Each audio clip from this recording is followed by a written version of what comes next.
At the stroke of midnight, a great-grandfather clock went off. Agnes Blackwood received a visitor. "I've been waiting for you," Agnes said, in her very weak and deathly voice.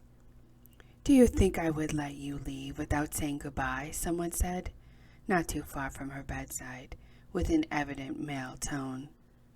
"No, I knew your nature would not linger too distant from showing up on time. You are far too much a gentleman to abandon an old woman whom you've been waiting to die all these years," Agnes stated, while showing her unbearable strain to speak as if her torso felt weighty.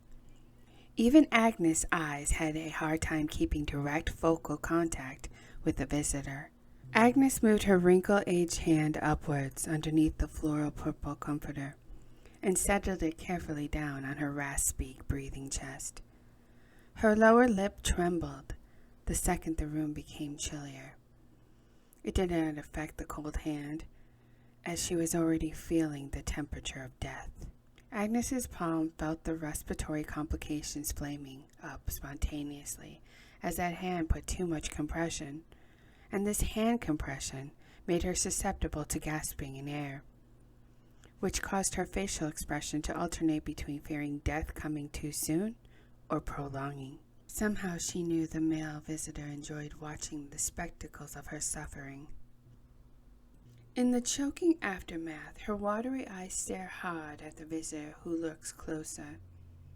It seems this man yearns to hear her state the long overdue news before she died. Silence. Only a few moments of it, and Agnes' head flung off the pillow quite dramatically. Once again the relentless congestive inflammation attacked, which strangled her air passage. One hand flung to cling to the bedsheets, and the other would reach out into the air, begging God Almighty for mercy, so that she could reflect a few more things before the condition of ailing death might disrupt her speech. Her health and cough continued to be unmerciful. Agnes had several murderous coughing fits, which followed up with a little evidence of blood leaking from the side of her mouth. Despite her bloody mess, she smirked at him. "You mock me even in your deathbed," the male visitor snarled. However, his anger did not carry a smidgen of amusement of the dying woman attempting to rile him. "However, it matters not, Agnes Blackwood. I will finally be free upon your disgusting deathbed."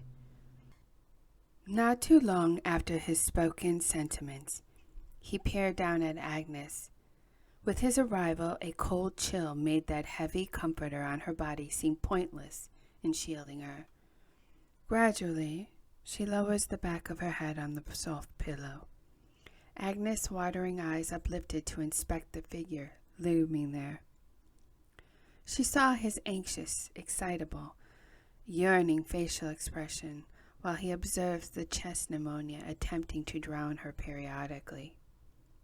He thought about her honesty, about being chaotic. Agnes' dead-on truth flattered the visitor because the disordered personality has usually thrashed out at her over the years. He continued, "Yes, I've been chaotic over the years, but this day I will be a gentleman like I once was before this wretched curse. On this very day I will grant you that leniency when your family showed me none. I will permit you to be the last of the proud Blackwood descendants and to have a peaceful passing, and perhaps you deserve that much." The man's voice growled impatiently amidst the debating on his reasonings to be compassionate. The grandfather clock continues to tick-tock. Agnes' cough turned into a fit, deliberately carrying her cynical laughter, which scoffed at the notion for freedom.